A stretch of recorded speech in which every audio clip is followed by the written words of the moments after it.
நம்ம நருட்டோ சீரியஸில் ஏகப்பட்ட பவர்ஃபுல்லான கேரக்டர்ஸ் எல்லாம் இருக்காங்க. நம்ம Naruto, Minato, Obito, Kakashi, Sasuke இந்த மாதிரி ஏகப்பட்ட பேர் இருக்காங்க. ஸோ இவங்க இந்த அளவுக்கு பவர்ஃபுல்லாக இருக்கிறதுக்கான காரணம் அவங்களோட ஹார்ட் ஒர்க்காக இருக்கட்டும், இல்லை ஸ்கில்லு, டேலண்ட் என்ன வேணாலும் இருக்கட்டும். பட் இதில் மெயினாக இருக்கக்கூடிய ஒரே ஒரு விஷயம் அப்படின்னா அது அவங்களோட சென்சே தான். ஏன்னா சென்சே ஸ்ட்ராங்காக இருந்தால் தான் அவங்களோட ஸ்டூடெண்ட்ஸுமே அவங்க எதிர்பார்த்த மாதிரி ஸ்ட்ராங்காக இருப்பாங்க. ஆனால் எந்த ஒரு சென்சேவுமே இல்லாமல் தனியாலாம் நின்று அவங்களோட ஓன் ரிஸ்கில் பவர்ஃபுல்லான ஒரு டாப் 5 ஷினோபிஸை பற்றி தான் இந்த வீடியோவில் பார்க்க போகிறோம். ஸோ 5th பிளேஸில் த காட் ஆஃப் ஷினோபின்னு அழைக்கப்படுற நம்ம அஷிராமா செஞ்சு தான் இருக்காங்க. எல்லாருமே சொல்கிறது என்னன்னு சொல்லி கேட்டிங்கன்னா, நம்ம அஷிராமாவோட பவர் காட் கிஃப்டடு. அவர் எந்த ரிஸ்க்குமே இல்லாமல் அவரோட பவர்ஸை யூஸ் பண்ணி பெரிய ஆள் ஆகிட்டாரு. அவர் ஹார்ட் ஒர்க்கே பண்ணலன்னு நிறைய பேர் சொல்கிறாங்க. பட் உண்மை என்னன்னா, அஷிராமா செஞ்சு மாதிரியான ஒரு ஜீனியஸை நம்மளால் பார்க்கவே முடியாது. என்னதான் அவருக்கு அந்த பவர் ரொம்பவே ஈஸியாக கிடச்சிருந்தாலும் அதை லேர்ன் பண்ணுறது அப்படிங்கிறது ரொம்ப கஷ்டம். ஏன்னா அஷிராமா செஞ்சோடது ஒரு ரேரஸ்ட் கெக்கேகங்கை. அது நிஞ்சாவேலே வேற யாருக்கிட்டையுமே கிடையாது. நம்ம அஷிராமா தான் மொத யூஸ் பண்ண ஒரு व्यक्ति. அப்படி இருக்கும் போது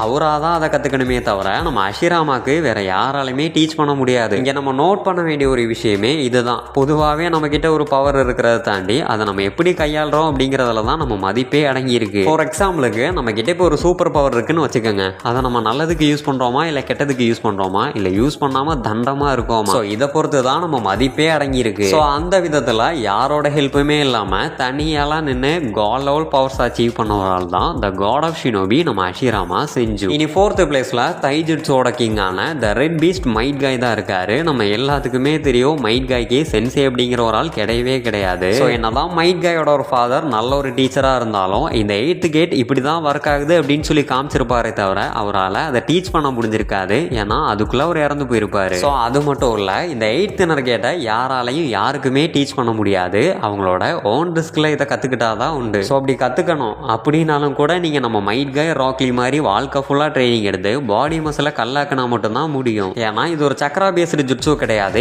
ஈஸியாக கற்றுக்கிறதுக்கு ரொம்பவே டிஃபிகல்ட்டான ஒன்று. பட் அப்படியெல்லாம் இருந்தாலும் யாரோட ஹெல்ப்புமே இல்லாமல் இந்த 8th இன்னர் கேட்டை மாஸ்டர் பண்ண ஒரே ஒரு ஆள் அப்படின்னா அது நம்ம மைட் காய் அப்படின்னு தான் சொல்லி ஆகணும். ஸோ 3rd பிளேஸில் த காட் ஆஃப் கென்ஜுட்ஸுன்னு அழைக்கப்படுற நம்ம இட்டாச்சி உச்சியா தான் இருக்கான். உச்சியா கிளான்லேயே யாருமே யூஸ் பண்ணிடாத ஒரு சில ஜுட்ஸுவை கூட நம்ம இட்டாச்சி அசால்ட்டாக யூஸ் பண்ணியிருப்பான். ஸோ அப்படியாப்பட்ட நம்ம இட்டாச்சிக்குமே சென்சே கிடையாது. நம்ம ஷிசுயே நல்ல ஒரு பிரதராக இருந்து நம்ம இட்டாச்சியை பார்த்துக்குவான், எல்லாமே சொல்லி கொடுத்துருப்பான். அதுக்காக அவனை சென்சேவாக சேர்த்துக்க முடியாது. ஏன்னா அஃபிஷியலாக எந்த ஒரு சென்சேவுமே மென்ஷன் பண்ணதில்லை. அதனால நம்மளால ஷிசுயை சொல்ல முடியாது. ஸோ எந்த ஒரு சென்சேவுமே இல்லாமல் செம ஸ்ட்ராங்காக இருந்திருப்பான் நம்ம இட்டாச்சி. அதை நம்ம சீரியஸ்லேயே பார்த்துருப்போம். ஏன் அவனோட எம்எஸ் ஆன அமதாரா சோன் சுகியோமி அதை எப்படி யூஸ் பண்ணுறதுன்னு சொல்லி தானாகவே கற்றுக்குவான். அதை யூஸ் பண்ணணும் அப்படின்னா அதுக்கு பர்ஃபெக்டான சக்கரா கண்ட்ரோல் வேணும். ஆனால் அதில் என்னை அடிச்சுக்கிறதுக்கு ஆளே இல்லைங்கிற மாதிரி பர்ஃபெக்டான சக்கரா கண்ட்ரோலிங் வச்சிருக்கிற ஒரு ஆள் தான் நம்ம இட்டாச்சி யுச்சிஹா. அதை நம்ம மறந்துட வேணாம். ஸோ அதுக்கு ஒரு எக்ஸாம்பிள் வேணும்னு சொல்லி கேட்டிங்கன்னா சாஸ்கே விசஸ் இட்டாச்சி ஃபைட் போய் பாருங்க. அதில் ஏகப்பட்ட எக்ஸ்பிளனேஷன் கொடுத்துருப்பாங்க. ஆனால் இதெல்லாம் ஒன்றுமே இல்லை அப்படிங்கிற மாதிரி ஜஸ்ட் ஒரு ட்ரிக்கை மட்டுமே யூஸ் பண்ணி ரீஅனிமேஷன் ஜுட்ஸுவே பிரேக் பண்ணியிருப்பா நம்ம இட்டாச்சி. நான் இப்போ சொன்னது இட்டாச்சி ரீஅனிமேஷன்ல இருந்து பிரேக் ஆனது.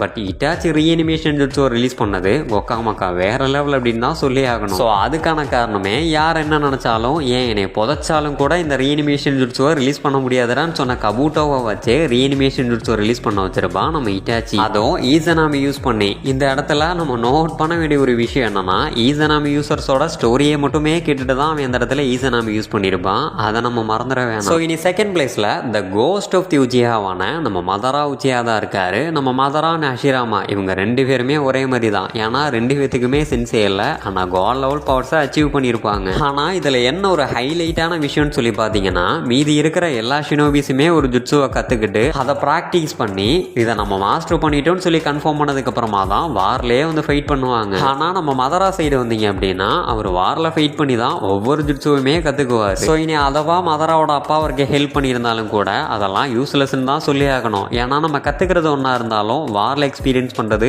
வேற ஒன்று. அதனால தான் அப்படி சொன்னேனே. இனி இதில் நம்ம மதரா ஃபர்ஸ்ட் டைம் இஎம்எஸ் ப்ரொசஸ் பண்ணி நிஞ்சாவெல்லாம் ஃபர்ஸ்ட் டைம் பர்ஃபெக்ட் செஷனை போட்ட ஒரு ஆளும் கூட.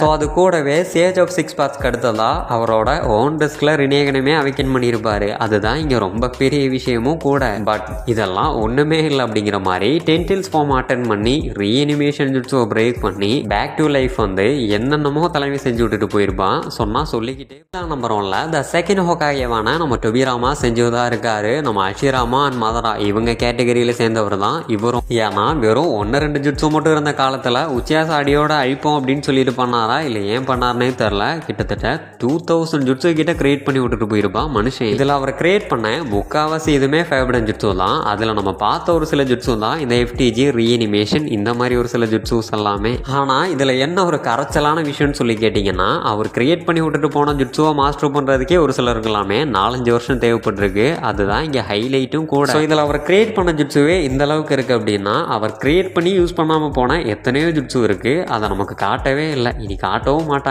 ஸோ அது கூடவே லீஃப் வில்லேஜ் எவ்வளோ டெவலப்மெண்ட் ஆகி நிறைய ஃபோர்ஸஸ் கொண்டு வந்து இந்த அளவுக்கு லீஃப் வில்லேஜை கொண்டு வந்து நிப்பாட்டினது மட்டும் இல்லாமல் நிறைய விஷயங்கள் பண்ண ஒரு ஸ்மார்ட்டஸ்டான ஹொக்காகி அப்படின்னா அது நம்ம டொபிராமா செஞ்சு மட்டும்தான். ஸோ இதில் நான் சொன்ன எல்லா கேரக்டர்ஸுக்குமே ஈக்குவல் வேல்யூஸ் தான் இருக்குது. உங்களுக்கு புரியணும் அப்படிங்கிறதுக்காக தான் ஜஸ்ட் ஒரு ஆர்டர் லிஸ்ட்டோட நான் கொண்டு வந்தேன். அதனால் யாரையும் யாரு கூடவே வச்சு கம்பேர் பண்ண வேணாம். ஸோ இந்த வீடியோ அவ்வளோதான் guys. இந்த வீடியோ உங்களுக்கு பிடிச்சிருக்கும் அப்படின்னு சொல்லி நம்புறேன். அப்படி பிடிச்சிருந்துச்சுன்னா மறக்காமல் இந்த வீடியோக்கு ஒரே ஒரு லைக் மட்டும் தட்டி விட்டுட்டு மேக்ஸிமம் உங்கள் ஃப்ரெண்ட்ஸுக்கு எல்லாமே ஷேர் பண்ணுங்கள், சப்போர்ட் பண்ணுங்கள். ஸோ இந்த வீடியோவில் நான் ஏதாச்சும் 1-2 விஷயங்களை தப்பாக சொல்லியிருப்பேன், இல்லைனா யாரையாச்சும் மிஸ் பண்ணியிருப்பேன், அது என்ன அப்படின்னு சொல்லுங்கள். நெக்ஸ்ட் வீடியோ போடும்போது அதில் நான் கிளியர் பண்ணிக்கிறேன். அது மட்டும் இல்லை, நெக்ஸ்ட் என்ன வீடியோ போடலாம் அப்படிங்கிறதையும் சொல்லுங்கள், நான் கண்டிப்பாக போடுவேன். இதே மாதிரி ஒரு பைத்தியக்காரத்தனமான வீடியோவில் நெக்ஸ்ட்டு மீட் பண்ணலாம். Bye guys.